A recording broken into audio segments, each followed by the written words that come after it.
on cultive du lin dans l'ouest de l'Europe. Quand on parle de l'ouest de l'Europe, on parle bien de la bordure maritime de la Manche, donc du Calvados aux Pays-Bas, en passant par la Normandie et les Hauts-de-France. Et en fait, le lin aujourd'hui est cantonné là pour deux raisons. La première raison, c'est une raison de végétation. En fait, les températures, les écarts de température entre le jour et la nuit sont assez faibles, ce qui permet au lin qu'on a semé au mois de mars de croître de manière régulière jusqu'à la période de récolte qui va être au mois de juin. Et là, donc ça c'est la première raison, donc des bonnes terres avec à la fois de l'humidité et des températures douces, vraiment un climat très tempéré. Et donc la deuxième raison, c'est le rouissage, donc c'est au moment de la récolte. Il faut que le lin soit humidifié par les flux d'entrée maritime au mois d'août qui vont permettre en fait le rouissage. Le rouissage, c'est un début de pourriture de la plante qu'on a mis sur le sol et qui, sous l'action des éléments naturels, vont détruire les ciments qui lient la fibre à la plante, enfin, qui lie la fibre à la partie ligneuse de la plante. Et donc ce qu'il faut, c'est arriver à détruire ces ciments pour pouvoir extraire de manière mécanique la fibre. Alors le rouissage, en fait, donc, si on parle de la récolte en général, on va commencer par l'arrachage, donc qui va être dans la première quinzaine de juillet. On va arracher les plantes parce qu'on a de la fibre jusque dans la racine de la plante. On va les poser au sol de manière très parallèle. C'est une des conditions de réussite d'une parcelle de lin, c'est d'arriver à bien paralléliser les plantes. Donc ça, c'est la première quinzaine de juillet. Il faut que ça sèche, donc voilà, il faut du vent et du soleil. Après, il faut que ça soit humidifié, donc une période brumeuse, un orage avec un peu de brume après. Donc ça, c'est le début du rouissage. Alors là, on ne peut pas dire combien de temps ça va durer, puisqu'il faut ce changement de temps qui va permettre le début du rouissage. Quand ça a démarré et que ça se passe bien, il faut que ça sèche à nouveau, qu'on puisse le retourner, faire la deuxième phase, la deuxième face, et après, eh bien, il faut encore une période d'humidité pour faire le rouissage de la deuxième face. Et après, il faut que ça sèche et pour qu'on puisse le conditionner, qu'on puisse l'enrouler. Donc l'enroulage, c'est on passe avec une machine qui va ramasser la nappe de lin, la nappe qui est constituée des plantes bien alignées.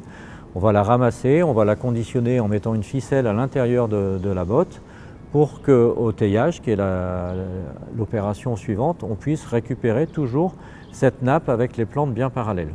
Ça peut se faire que si c'est bien sec. Donc là, on va mesurer l'humidité du lin, sauf si les conditions sont vraiment excellentes et qu'on voit que c'est sec, effectivement. Une fois que c'est conditionné sec, on peut le conserver pendant des années. Ce n'est pas un souci. Si c'est sec, il n'y a pas de problème. Par contre, si c'est rentré humide, eh bien, la pourriture va gagner la fibre.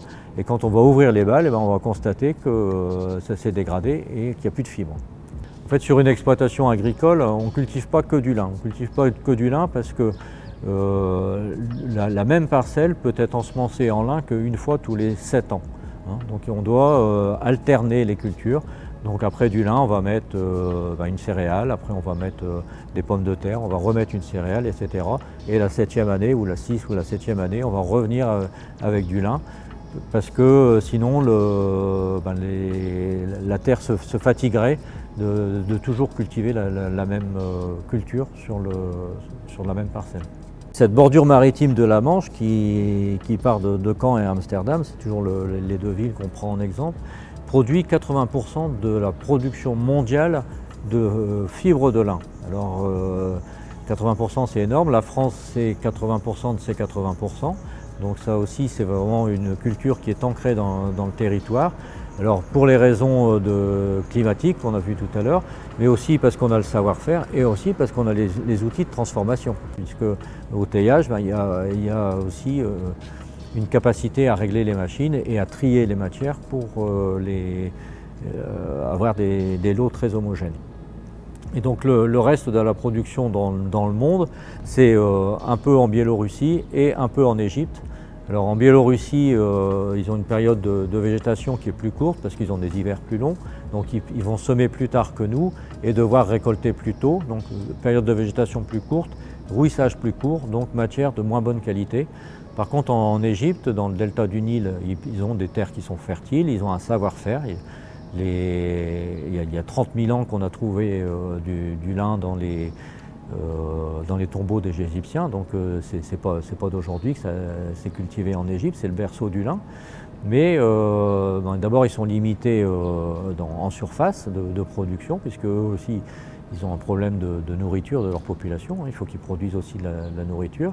Et eux, en fait, comme il fait très sec et qu'ils n'ont pas cette période de rouissage, ils font ce qu'on appelle le rouissage à l'eau, c'est-à-dire qu'ils vont tremper les plantes dans le Nil pour faire le rouissage. Après, ils vont le ressortir pour pouvoir le sécher et après faire le taillage.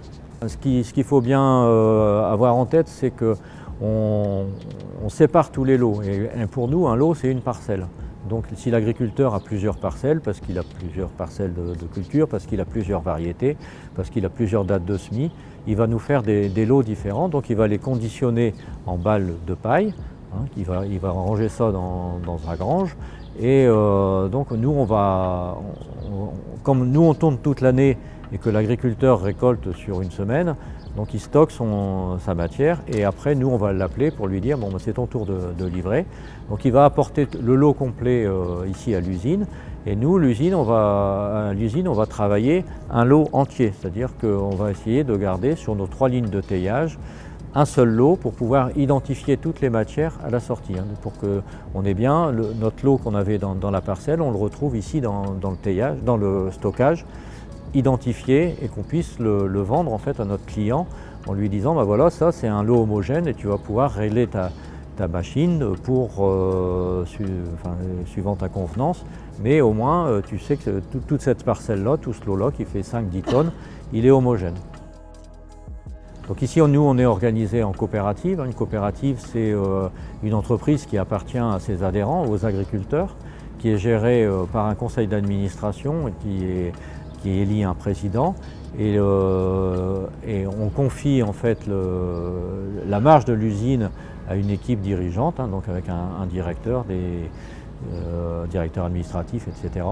et une équipe de salariés qui font tourner l'usine. Et on est bien sur une usine qui appartient aux agriculteurs. Le teillage, l'usine qu'on vous a présentée aujourd'hui, c'est une usine dans laquelle on va traiter de manière mécanique. Il n'y a absolument pas de chimie, d'utilisation d'eau, etc. C'est uniquement mécanique. Donc on fait d'abord, on va dérouler les nappes de lin, les bottes de lin. On va récupérer la nappe qui était dans le champ. On va la passer dans l'usine. Donc la première opération, c'est on enlève les capsules, comme ça on va pouvoir récupérer toutes les graines. Deuxième opération, on va broyer, donc on écrase un peu la plante, pas trop fort pour pas abîmer la fibre. Troisième opération, on nettoie, donc c'est vraiment ce qu'on appelle le teillage, c'est vraiment la partie tailleuse. Et après, on va trier et à la fin, on conditionne, c'est-à-dire qu'on refait la même opération que ce qu'on faisait dans les champs. On va enrouler la nappe de lin avec une ficelle pour pouvoir retirer sur la ficelle au peignage pour que l'opérateur suivant, qui est le peigneur, qui va préparer pour la filature, il puisse récupérer encore une fois toutes les fibres, les plantes parallèles, donc les fibres parallèles. Au niveau de traçabilité, donc on travaille toujours un lot à la fois, donc un lot, une parcelle, comme on l'a dit tout à l'heure.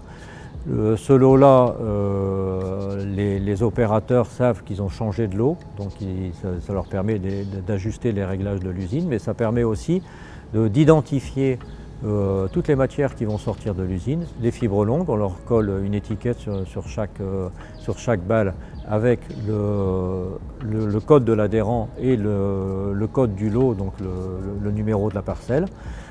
Les fibres courtes de la même manière, on sait les identifier. Les graines, on ne les identifie pas, mais par contre elles sont pesées par lot.